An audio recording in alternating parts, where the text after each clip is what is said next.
With a major selection of the looks your kiddos love starting at just $4 in the Walmart app, a new school year means a stylish new them. Who knew? Find skater skirts and Crocs that say, I'm casual but cool.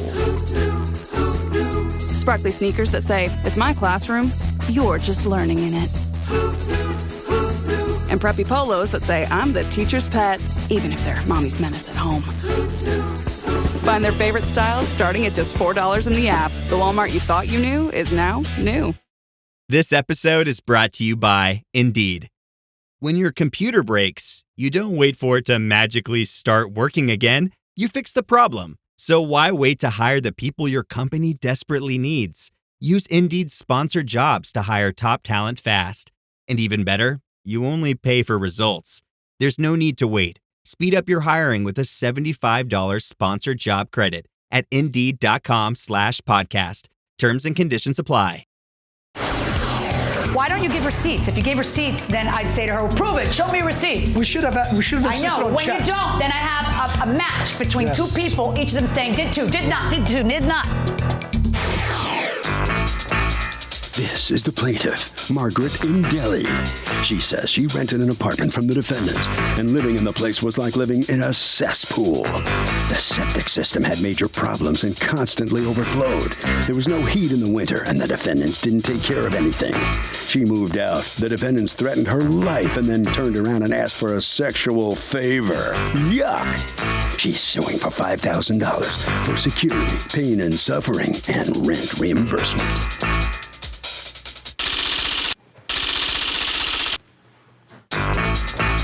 These are the defendants, Chris and Robert Meyer. Chris says this is just another nightmare tenant scenario, and it unfortunately is part of being a landlord. The woman didn't pay her rent, never gave him a security deposit, but could afford a big screen TV, a computer, and nice furniture. Come on. They were definitely scammed by the plaintiff, and certainly don't owe her a thing. They're accused of lackadaisical landlording.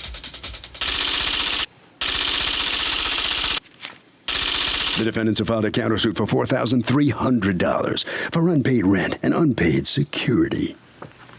All parties, please raise your right hands. What you are about to witness is real. The participants are not actors.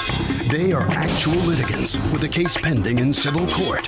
Both parties have agreed to drop their claims and have their cases settled here before Judge Marilyn Millian in our forum, the People's Court. Thank you, Douglas. Margaret in Delhi? Yes. You are suing Chris and Robert Meyer? Yes. For $5,000, a return of your security deposit, $1,300, as well as $3,700 in pain and suffering. You are counterclaiming against her $4,300 in rent, plus a security deposit that I guess you're saying she never paid. Mm-hmm. Yes. Okay. What's going on? Pretty much everything was going fine until about, I'd say, March, when he was locked up and put in jail for other areas of things. He came out of jail, and on May 3rd, I received a text message. For what? For he told off a law official. Oh, okay. Well, I mean, I didn't mean to go, but yeah, what happened? He threatened an attorney. I had a binding arbiter who hadn't done anything for a year and a half regarding my estate from a divorce. Okay, so you sent them a letter saying what? You only have one option. And one option and then only. He took that He as took threatening? that and said, yes, he said that was a threat. So you got charged with a crime? Yeah, they knocked on my door the next day after he filed it. He's a lawyer. He went to the prosecutor. Okay. And they extradited me there. And I pled not guilty, and now we're going to go to a trial. I actually wrote... All right, okay, so let's get to your case. I was just curious. On May 3rd, he came out of jail. He wanted rent. He wanted to raise it more than what it was. Yes, he did work with me at one point and lowered the rent to $800. Okay, how much were you paying him rent when you moved? $1,300 a month. Okay. And I gave him $1,300 in security deposit, and I have the pay stub from my job because the job actually gave me... Do you have a receipt for the $1,300 security deposit? He wouldn't give me a receipt. Then don't give him the money. He's saying he's like a stand-up guy. What do you mean stand-up guy? Why? Who does this? Do you watch the People's Court? I've been saying this for 13 years. It's very simple. May I have a receipt? No, I refuse. Well, then I refuse to give you $1,300. And then you stand there until somebody grabs the nearest crayon and the nearest roll of toilet paper and write down, I hereby agree that you gave me $1,300. Do you have a lease? Yes. Does a lease say that you gave a security deposit? I have the check stub from my job that gave me the $1,000. I gave him $1,000 from a check from my company that gave me it. The case number is also there. Well, then do you have, so your Starbucks paid $1,000 to help you out as a young employee. They gave me a check for $1,000 got to it. give to him. Okay, got that. So how much did you give him when We you gave moved in? him $1,625 exactly on August 25th. Okay. And you have no receipts? He wouldn't give me But any. and you didn't insist on any? No, the thing was, he said he would give me a receipt. Stop. No matter how fast you talk, do you have any proof of what you're saying? No. Just this. All right, okay. This is a letter that he sends to you that says, enclosed is your copy of the lease agreement. You need $1,950 to get in. That's what she needed August 19th. On August 22nd, Yes. I see that Starbucks cut her a $1,000 check. Your Honor, she needed that letter to give to Starbucks. Okay. What she did with the $1,000 afterwards, okay, she didn't give it to us. Why don't you give receipts? If you gave receipts, then I'd say to her, well, prove it. Show me receipts. We should have I insisted know. on When checks. you don't, then I have a match between Yes. two people, each of them saying, did two, did not, did two, did No, not. I understand, Your Honor. We Right. haven't had that problem in the past. And so, you learn from your mistakes. I felt bad for him, young couple. It was one sob story after another, and that's our fault. Sorry. But So you either- say she never paid a security deposit, and you say you did. And then what happens? And then what happens is also the issues with the apartment. In beginning of mid-January, I brought it to his attention that there was something wrong with the heat. He comes downstairs, he says, oh, there's nothing wrong with it. I have the receipt to go out that it's a dummy thermostat. It's not real. He Okay. was saying that I controlled the heat from my apartment. What do you mean? That's- What do you mean? Just a moment, sir. It doesn't work. What do you mean you have a receipt? What is A that? receipt that I went out and actually had to buy a heater for the whole, because he never addressed the issue. He came downstairs, he said, oh, Okay. I don't believe you. So I went out and bought a heater to heat the apartment. Space heater? Okay, that's not proof that that's a dummy thermostat. Well, no, I'm just saying that. Did you have because- somebody come out and say this is a dummy thermostat? Did somebody? Yeah, the town. Okay, Yeah, the town. the town. Yeah, I called the town. The town is. No, you're gonna you're gonna give me a business card or somebody. No, I want like something written by the town that says this is a dummy heater. Well, no. See, what happened is the town just came out on Wednesday, and I did call to see if they Wednesday? Yeah, this past Wednesday. Finally, I was been calling them forever. Wait. Are you still there? Yeah. Yes, that's the point. And she wants her. That's the problem. They haven't even moved out. We're trying to You're evict still her. there? Yes, that's our problem. How are you going to get a security deposit back when you're still living there? That's the moot point. The thing about that, this is what I'm trying to say. No, but your whole lawsuit is comprised of two things. One is, I want my security deposit back. That's all I wanted. You haven't moved out. Do you understand what a security deposit means? I gave him my 30-day notice. I don't care. Do you know what security deposit means? What does it mean? It means that it's a deposit holding on the Just house. in case what? In case anything happens. As in what? Damages. When you what? When I Move vacate out the apartment, yeah. between now and then. Why would a judge make a landlord return to you a security deposit when you haven't left yet?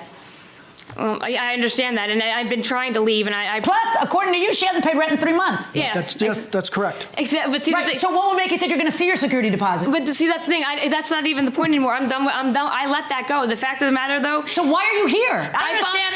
understand. You have an eviction case filed against her. Yes. That I understand. His lawsuit, I totally understand. It's yours, the one that I don't understand. Why did you come? Because every time I was calling the cops, he was harassing me. Oh, tell me about that. It started the night that I told him, I gave him a legit 30-day notice. I said, Chris, I can no longer afford the apartment. When he got out of jail, he goes, well, you still need to pay me the rent. From that point on, it was harassment. How much is your rent? It was $1,300 when I first moved there, and then I'd say maybe mid-February, he lowered it to $800 to give me a break. He did do that. And then in May, when he got out of jail, my internet was shut off, my cable was shut off, he shut my water off. Tell me about the harassment. The harassment is he's asked me for sexual favors. Oh, come on. Okay. He's 50 years old. I'm 27. Come on. Okay, the first night that it happened and I told him that I was going to be leaving, he came to my door. At 12 o'clock at night, my girlfriend walks up. He's standing at my front door. And then she freaks out, and she goes, what can I do for you, Chris? And he's like, oh, I was just getting some chairs. I was just getting something. And we're like, what are you doing on our deck? He's like, well, I was just wondering if we can fix this, work this out. And I said, no, Chris, there's no fixing it. I said, I told you I can't afford it. this is it. I was like, I have to go. I'm not trying to cause problems. All I want to do is give you my 30-day notice. I want to collect my security deposit when I leave. And How would you, but what I don't understand is why would you think you collect your security deposit if you're 3 months behind in the rent? I wasn't 3 months behind. I was like I told her you, last the May payment 3rd was- was Just a moment! the May 3rd was the last time I gave him the 325. Is when the same day I gave him my 30-day notice. And have you paid since then? No. Okay. Now, that's because why are you saying that he asked you for sexual favors? Because he came to your place at midnight and said, I needed chairs? No. He would come down. He has a problem with alcohol, and he would come down to my house drunk and be like, "Oh, do you ever feel like that?" Obviously, like he said, I'm with a female. He always asked me, "Did you want to bat for the other team? If you ever want to bat for the other team, please let me know." If you ever need a shoulder or somebody to cry to, I'm here with you. Stuff like that. And he would make gestures like that about sexual, things. Okay.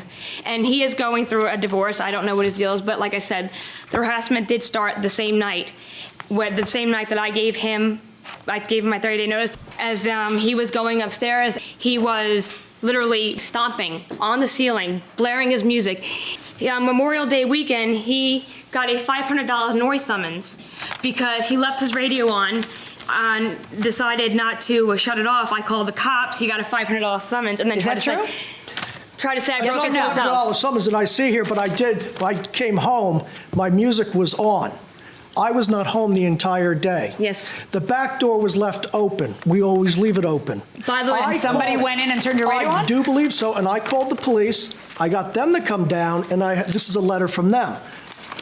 Let me see the letter from them and let me see the summons. But at the same time, I want you to know that this same day that he wasn't supposedly home, I have the police report from the same day that he shut my hot water off when I was in the middle of a shower. The first time on Memorial Day, the cops came, he fled. They saw, the cops even seen him fled on his bike because he's trying to say that someone broke into the house. He told the cop, the night that the Memorial Day when he said that someone broke into his house, he told them, I heard him clear as day because you can hear through the window that doesn't open, that I will go downstairs and kill them right now. And then when the cop said, yeah, buddy, go pay your fine, he told him to shut the... Just give me the police report that says all that. And because if a police officer hears a guy say, I'm going to go down there and kill them, I would think the police officer would record it. I would think the same thing. And I asked the police the same question, and they told me that was a third-party threat. Okay. But I do have all the police Describe the place you're living in. Like what? Okay. Well, you said that you called the city or the county or whatever. The town. The town, and they went. It's an illegal apartment. How many families live there? You guys and him? It's a high ranch. I live on the bottom part of the ranch, and he lives on the top. Do you have your own kitchen? Nope. Is this zone 2 family? Welcome back to the People's Court. Harvey Levin here. Do you think it's illegal, a crime, for a landlord to ask a tenant for sexual favors? Absolutely. Why do you say? Because you're basically negotiating something that somebody doesn't want to give if they're unwilling and they don't want to do it, and it's just not right. Okay, suppose a landlord just comes on to a tenant. Is it illegal for a landlord to come on to a tenant? No, it's not illegal, but it is illegal to do it. But it's not illegal to come on to a tenant. You might like that person, but... But so what about asking for sexual favors, especially if it's in return for, say... Absolutely not. I think it's illegal. What do you think it is? I think it's abuse of power, abuse of authority. Hey, here's the deal. Maybe what it is prostitution, because you're asking somebody to get for basically it's like paying for something for sex, right? Yeah, I didn't even think about that. Boom. Right. How about that? Boom. That's why I'm a lawyer. That's right. There you go. Going inside the courtroom. Is this zone 2 family? Do you have a CO to rent the bottom floor out? No, I don't. So it's illegal? Yes. Okay, let me explain to you. This is called cause and effect, okay? All right. I sell you drugs. You buy the drugs. You don't pay me for the cocaine I sold you. I go to court and I say, I demand payment for my cocaine.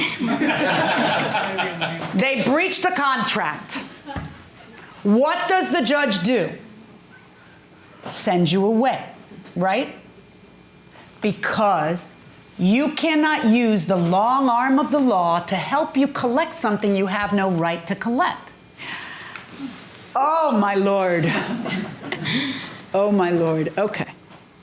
Number one, you cannot, as a tenant, sue for a security deposit, which I'm not sure whether you paid or didn't pay, but luckily for me, I don't even have to worry about it because you can't sue for a security deposit before you moved out. So that issue is dismissed without prejudice for you to bring it up after you move out, okay? Okay. You cannot, I guess your pain and suffering is that he's stomping?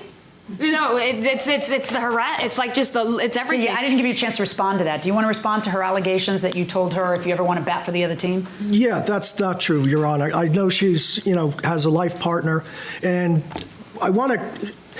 we bent over backwards. We let them move in, even though they didn't have the money. Then her life partner, Karen, was going to move back to Florida in early February. She couldn't make the rent. I temporarily lowered it to $800. Yes, it was that way. She said, I can't do it, but I have another job I'm getting at night. I think it was like at a Pep Boys or something. Can you just give me a break for this month? Yes, okay. Then Karen never left. So here comes April. In April, we go back and say, we have to go back up to the $1,300. She's using utilities, et cetera, and she never left. And the whole reason I did this was because it was just going to be you paying the rent. And at that point, she said, no, I'm not doing anything. And that was mid-April, and hasn't paid anything since then. Were you accepting rent weekly? Is that what Yes. We were supposed to have. Did you ever talk to her? I'm sorry. You were Robert Meyer? Yes. Okay. Did you ever talk to her or no? Everything you know is because your son told you, or? No, I mean, I have talked to her, but a lot of this, Right. Some of her claims, I'm not aware of at all. We went to weekly because she couldn't do the monthly up front. I mean, we bent over backwards. We did everything we could, and they're taking advantage of us. She mentioned that she gave me $325. They were never giving me $325. They were giving me $200 a week for the $800. Since February. So what she's saying, okay. I even have a text saying she's 3 payments behind. Acknowledging that she's 3 payments behind? Yes. Okay, but here are the problems that we're having, and let me just go over each of your cases. Number one, as to you cannot sue for a security deposit when you're still living there. Move out and then sue. Oh, that count is dismissed without prejudice. As for pain and suffering, which is what you're saying you had to endure, did you cut off her internet? The internet's still there. I don't know what she's talking about. It's a wireless internet. Did you cut off her hot water? No, that I never did. There's no way to cut off the hot water to that part of the house. Because you don't even have that sectioned off, like the two. No, there's no shuttle valves. All right, also, and then your lawsuit against her is for April rent, May rent, June rent, right? Because you can't come to me to help you collect rent on an illegal apartment. She has a stove. I don't care. Okay. It's illegal. Do you get what I'm putting down? You got it, right? I understand that. Okay, you guys understand. So as for your lawsuit against her, the answer is 0. And as for her lawsuit against you, the answer is I'm dismissing without prejudice the security deposit. You can try to prove it to another judge when the case is ripe. And as for your pain and suffering, I find that you haven't proven to me, other than the fact that you guys hate each other, that you are entitled to $3,700 in pain and suffering. Get out.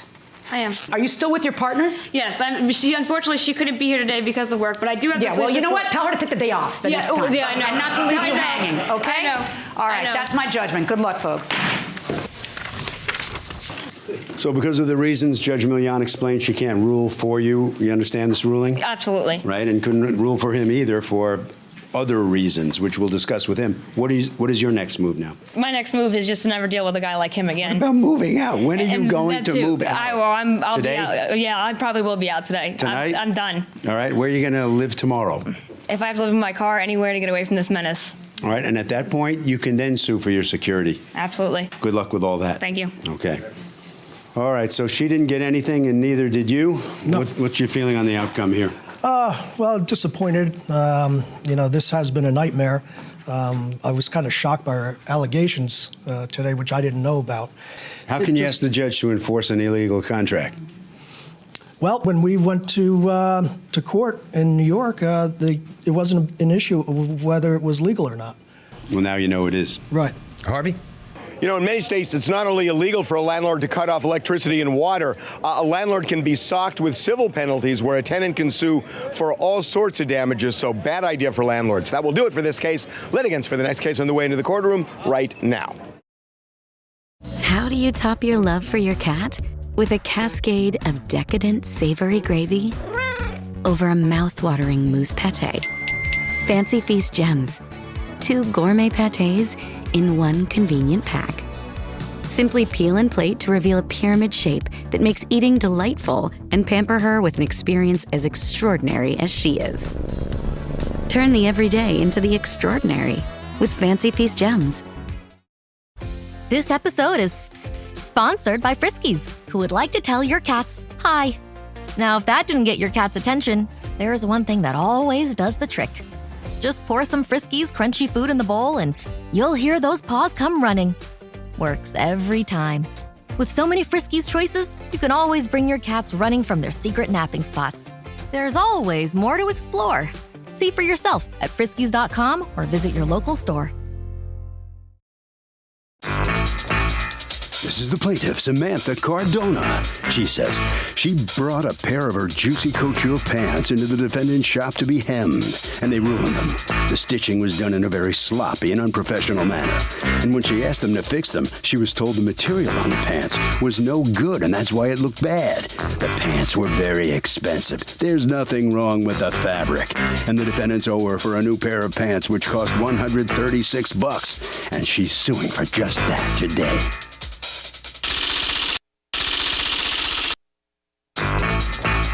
These are the defendants, Michael and Esther.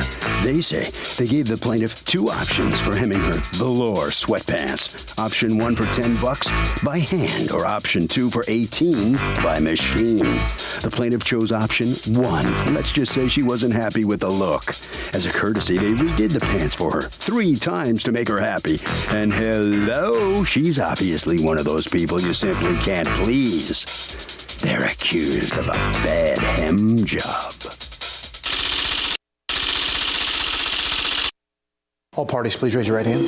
Welcome back to the People's Court. Next case on the docket. The plaintiff says the defendants ruined very expensive Juicy Couture pants with a bad hem job. But the dry cleaner says they were cheap velour sweats. They even went the extra mile and fixed it, but she's still not happy. It's the case of hemming and hawing. Thank you, Douglas. Samantha Cardona? Yes. You are suing, you've asked us not to mention the name of the cleaners or your last name, so you're suing Michael and Esther. Okay. For $136, $126 of it, the cost of pants that you say they ruined, plus $10 that you had to pay them for a hem job that is what ruined the pants, according to you. Tell me what happened. I went in April 25th to get my pants hemmed. The next following day, I picked up the pants, brought them back home, and realized that it was a sloppy job. How? It wasn't straight across. It was just wavy. Like wavy, Okay. yeah. So I went back to the cleaners and then showed the pants to the woman, and I told her that it was a sloppy job. And basically she told me, material no good. And I said, if the material wasn't good, then why did you take the pants? You know the material. Let me see the pants. What kind of pants are those? Velour. Velour sweatpants that were 126. Are they juicy? Yes. And juicy couture? Material no good. Please. Please. And I have the receipt for the pants. And they were redone after the fact, which I will get to. Okay, so first I can see the wavy stitching that is no longer there but has left a mark in the material, and then I can see the straight stitching that, had it been done that way to begin with, would have been great. What happened here? Customer brought the pants, and quite frankly, we went over the options, and the issue with the velour pants in particular is that the material is very elastic, so to do a perfect job would be almost really difficult. Really? Okay, because I've done a perfect job on every Juicy Couture pants that I've ever had to buy and get hemmed. Well, so you have the wrong judge for this argument. I mean, material's it's not difficult. It's what your job is. If you don't want to do those kind of pants, don't take them. Come on over here. I want you to see this. You've seen this, right? I want you to be able to see, though. You see where the first stitching was. It's here, and then it goes up, and then it's uneven, and then it goes down, right? So were you there when she came back and said, this is sloppy work? No. You were there? Yeah, I'm here. Okay, so you must have realized it was sloppy work because you took it back and... This is a sloppy job? No, the original job was a sloppy job. This is a great job. The problem is the original job left marks. No. That's the first time is this one is that looks very good. The first time is the one that's no longer there that got pulled out. That's the first time. And that's the one that goes up and down. But this is sloppy No, job. At the end- second job is not a sloppy job, but It the was the same requirement of making a second job first left time a mark. is better than that. You think it's going to help to yell at me? It's better than it was. It was. These markings are here because we had to take out the stitch and redo it. I know. What we're saying is Yeah, that there's- the first time we did it was actually pretty good. You think? What's that right there? Because she asked. No, not because. Yeah. What is it right there? Is it straight? Yeah, it was straight. I'm looking at it right now. It's not straight. I No, see the evidence It of the was first maybe one. he gonna cut it again and make it even again, try again. That's why another line is making. But it was better than this because that is a redo then make a line. Better to bring that. Go back to this. So, if you have that mark on your pants because they did it wrong initially, can you sue for the whole cost of the pants back? I think so. Really? Well, if they can't fix your pants back to the regular state, then they should probably. I know, but do you have to tolerate just a little thing? You know what I'm saying? What do you think? Yes. Yes. Okay. No, I don't have to tolerate their mistake. Their mistake, so they buy you a new pair of pants. They do. Fair enough. Fair enough. Going inside the courtroom. I don't know how they can stand here and say that that's okay. The thing is, though, what you want me to do is you want me to give you a full refund for your pants because you had just bought them, right? Yes. Okay. Now, apparently date- you want me to give you more than what you paid for them because you're not taking into account that this color was 30% reduced. Your own receipt says that. Why are you not taking that into account? Right, but if I go back to the store now. Trust me, I know exactly what you're going to pay if you go back to the store now. You will either pay 30% off or you won't be able to get them, which brings me to the next thing I'm going to tell you. Okay, the pants cost you, in actuality, according to your own receipt, $88.20. If you want them to reimburse you the value of the pants, you're not going to see these pants because they just bought the pants by doing that. So the other alternative for me to measure damages is to find that the pants are less attractive by X amount of dollars. In any event, we're talking about, either $88 being returned to you because I do find it to be a bad job, or a sum less than that and you get to keep the pants. I feel like Monty Hall, or what's the new guy? Shout out, somebody. Who's it? Brady. Brady, which do you prefer? How do you want me to measure your damages? I'll take the $88. Okay. All right, I find in favor of the plaintiff in this case in the amount of the $88 plus the $10 fee for a total of $98. That is my judgment. Good luck, folks. Well, Judge Millian rules for the plaintiff, finding that your work on these pants wasn't really up to par. What's your reaction to this? Well, even if it wasn't up to par, customer satisfaction is always number one. And if anything, she's entitled to the refund of the services she paid for, not the entire pants. So, well, you just bought the pants. What are you going to do with them now? I have no idea. We'll try to find a way. Do they fit you? I haven't tried it yet, but if it doesn't, I'll give it to you. Well, if you want. You can try it in the room in the back there. We have the. Okay. Right this way. Right down Thank there. you. All right. So come on in here. You satisfied how this comes out now? Yes, but Why'd you choose the $88? I think I can go and find them. I think I can go and find my pants. Okay. Would you like to trade the $88 for what I have in my pocket? No, thank you. All right, okay. Over to Harvey. If you have problems with dry cleaners, a lot of them are licensed in many states by the Department of Consumer Affairs. And what you can do is you file a complaint with that department, and sometimes they notify the dry cleaners, and you'd be shocked at how quickly you get results, especially if you're in the right. It's a way of avoiding court. That will do it for this case. Litigants for the next case on the way into the courtroom right now. Hey, it's Paris. I love sparkly things, right? Like stars. Duh. And thanks to Hilton and AutoCamp, I just slept under them. Picture me serving looks by the fire outside my luxurious Airstream, making s'mores with the kids, while a national park is our backdrop. The great outdoors meets Hilton hospitality. That's hot.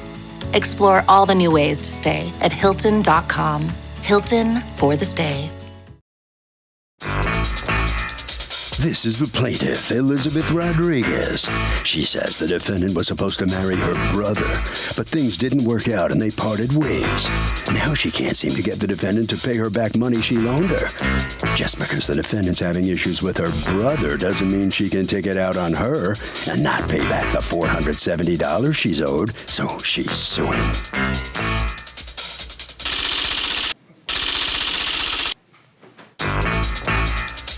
is the defendant, Francine. She says she has a 2-year-old son with the plaintiff's brother, and he owes her $4,000 in back child support. She has no idea why the plaintiff is suing her because she paid her in full and has the bank records to prove it. Perhaps the woman's angry she's going after her brother in family court for the back child support, and that's why she's suing? Who knows? She's accused of being lax on a loan. All parties, please raise your right hand. Welcome back to the People's Court. Next case in the docket, the plaintiff says the defendant was supposed to marry her brother. The plaintiff loaned the defendant money. The wedding was called off, and now she got stiffed. But the defendant says the plaintiff's brother owes $4,000 in child support, and she's paid the plaintiff. It's the case of she's not getting stiffed, but I am. Thank you, Douglas. You're welcome, ma'am. Okay, Elizabeth Rodriguez, you are suing Francine. You asked to be referred to only by your middle name, correct? Correct. All right. For $470 remaining dollars that you say she has not paid on a loan that you made to her, tell me how this happened. Go ahead. Okay, I've known her for 5 years. On January of this year, she texted me indicating that she needed money. How do you know her? She was supposed to marry my brother, and I was supposed to be the maid of honor. And what happened? Who broke it off? What happened was my brother's divorce wasn't finalized. Oh, that'll get you every time. Yes, so everything was ready for the wedding, and at the last minute, we found out. And then they broke up? Yes, they did. Okay, and who broke up? Do you know or not really? My brother broke up with her. Okay, so and when was that? A year after, because she was pregnant from my nephew. Okay. So it was a year after they were supposed to get married. Okay, so she calls you 3 years afterwards. The baby's She's always called me. We always kept contact, even when she was having problems with my brother due to my brother's other girlfriend or situations with the baby being sick. She always contacted me, so we always had contact at all times. Okay. I even encouraged her to do what you have to do as a mom and take my brother for child support. Okay, and what happened? Then in January of this year, she contacted me through text. She asked me if she could borrow some money, but I will get her the money, so I lent her $400. Where'd you get the $400? I got them from my aunt's friend. Yes. You got it from your aunt's friend? Yes. So you borrowed money in order to be able to loan her money? Yes. Okay, do you have kids? No, I don't. Okay, go on. So then she paid me back. That was fine at the end of the month.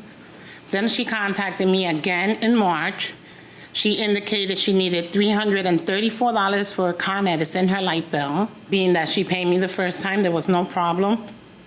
We always had a good relationship, so I didn't think anything of it. And I gave her the money. Did she pay you that one back? Yes, she did. All right, now we come to the third time that's the charm. Now the third time, she texts me in April, and she says that she needs $600. While she's texting me, I'm informing my coworker about it. I even showed her the text. My coworker tells me, well, since she's paid you all the time, she feels like she's desperately in need of this money, lend them to her. I told my coworker, I really don't have it right now to lend her the money. So my coworker tells me, since she's paid you previous times, let's just lend her the money. I said, fine. What does let's mean? Well, it means your coworker my coworker will give me the money so I could give it to Ms. She texts you, my taxes are being held by the IRS for review. They won't tell me why, telling me I gotta wait 30 more days. It set me back on bills and rent. I need to borrow, and if you have to pay a certain amount every week, I'll pay it off, I will. And then you answer, how much money are we talking about? I need to speak to Evelyn about that. Who's Evelyn, the person Evelyn? No, Evelyn is my aunt, where I borrowed the money the first time. Morning, Lisa, happy Friday. Wanted to know if you were able to talk to Evelyn for me. So she's all kinds of texty in April when she's getting the money. Yes. One of my coworkers told me that she could lend them to you, but you will have to pay her $125 a week. You have to make sure I get this money every Friday because I will be responsible for bringing them in on Monday. That's fine, I can do that. You can do what? It was $600, and with the interest of $150, so it was $750 that she had loaned me in cash. Right. So you were going to pay $125 a week. Correct. I don't want to be rude, but I can't keep helping you out like this every month. I don't even borrow for my needs. I don't want to keep borrowing for someone else. I know, mamas, I didn't even want to borrow. I was expecting my taxes to come in, blah, blah, blah. I didn't have anybody else to ask. My family don't even help me. All right, so you loan her the money. So you loan her the money, and does she pay you $125 that Friday? No, she didn't. Then I informed her that we could meet up on Saturday, because I work in the city, and she could give me the money then. I told her, meet me at 2 o'clock, because that's the time I leave work. We could meet up at the train station. She didn't bother to text me or call me till 2 hours later, indicating that she was still in Brooklyn. I was already at home 2 hours later. I told her, well, I'm at home. I'm not going back into the city, so make sure you bring them in to my parents' house Monday morning when you drop off the baby. She dropped off the money May 1st. Which was when? Which was Thursday.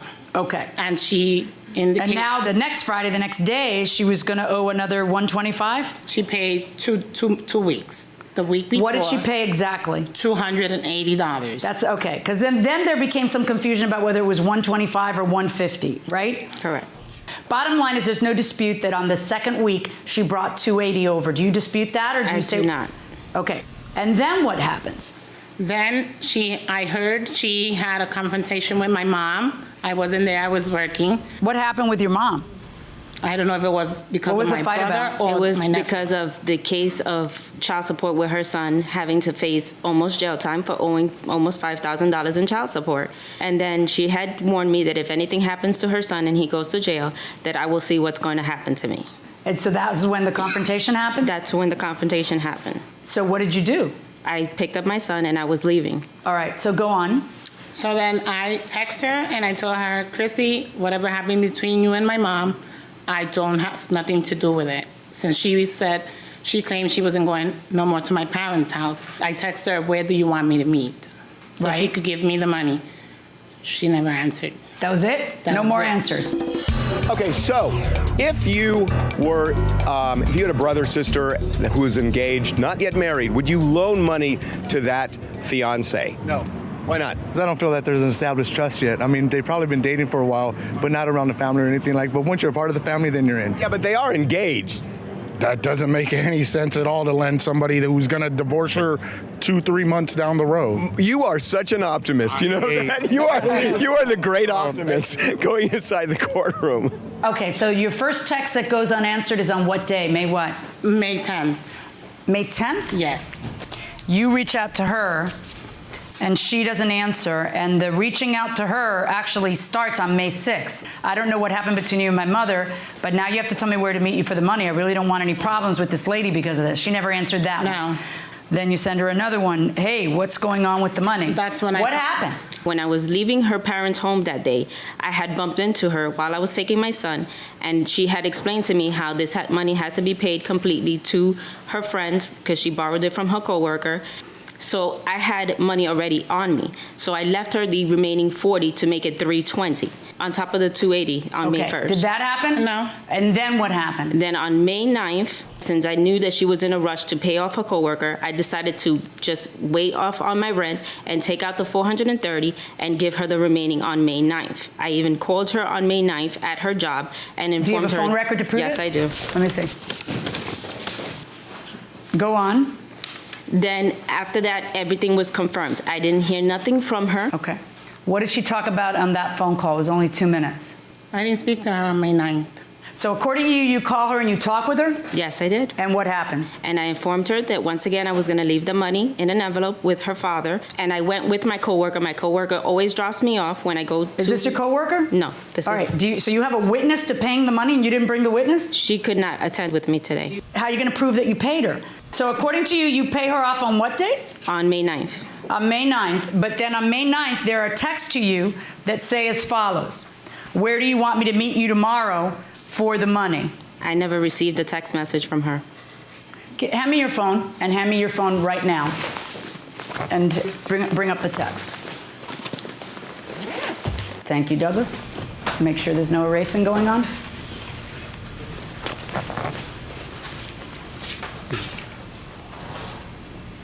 You have no text after May 1st. She has nothing. You don't have anything? No. Why? It erases after a certain period. Oh, so you got it off the internet? Yes. Right. I mean, she has it right here. I'm still waiting for you to text me where I should meet you. Hey, what's going on with the money later on that day? Then you show up. Tell me about you showing up. Okay. So then a week later, I tell my brother, oh, I'm going to go to her job and talk to her about this money she owes my coworker.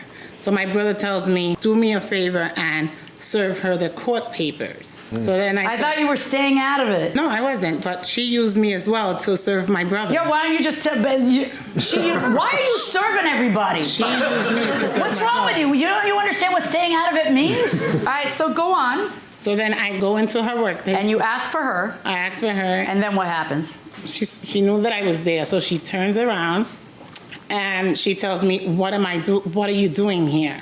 I said, what do you mean, what am I doing here? I've been calling you and you blocked me from your phone. And I'm telling her, what am I gonna tell this lady? What's going on with this money? I helped you out, now you're leaving me in a jam. She says, well, I don't have it right now. I'm in a tight situation. What do you want me to tell you? And then she indicates that she's gonna call the police.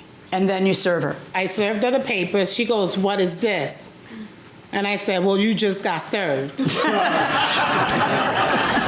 She's reading the papers. Did you think that this conversation was going to go better when you went to her workplace?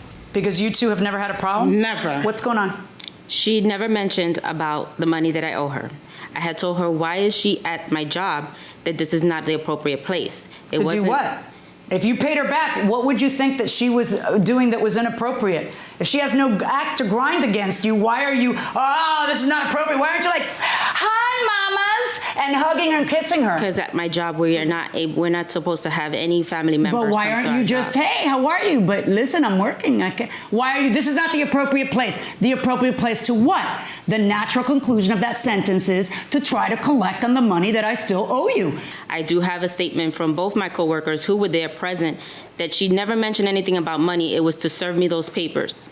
And then she was insulting me regarding her brother and why is it that I'm taking him to child support knowing that he can't afford to pay for his 4 children. He only gives $20 a week when it's supposed to be $73. Why did you have a baby with a guy who doesn't support his kids out of just curiosity? At the beginning, it was all oh yeah, it's coochie at the beginning. It's after that it's a problem. But you know, the proof is you have like evidence slapping you in the face. If you know he has 3 other kids by one other woman who is having trouble getting child support out of him, like aren't these like symbols to you? Who's that gentleman there? He's my boyfriend. He wants to know too. I don't believe you. And which really disappoints me because I don't know why you would have a problem with the one person who you kept turning to over and over again. I don't buy when you're texting each other every day that magically on May 1st there's no more texts. I'm very good at this. I've been gauging whether people are lying to me for a long time. And when you tell me that your first thought when she walked into your office was this is not the appropriate place for this, it tells me that you're expecting a showdown. And there's only one reason to have a showdown, and that's that you still owed her the money. Pay her the money, $470. So I'm going to take a little bit of time to talk about something really tragic loss over at the People's Court and something that opened our eyes. We are supporting a bill in the legislature to basically ban texting as many places as possible while you're driving. And one of the reasons our consciousness got raised is there was a little girl, an infant, who was in her baby stroller, and her mother was pushing that stroller, and somebody was driving a bus, was distracted by texting, hit a light pole. The light pole fell in the stroller and killed the baby. Her name is Angeli Hago Paredes.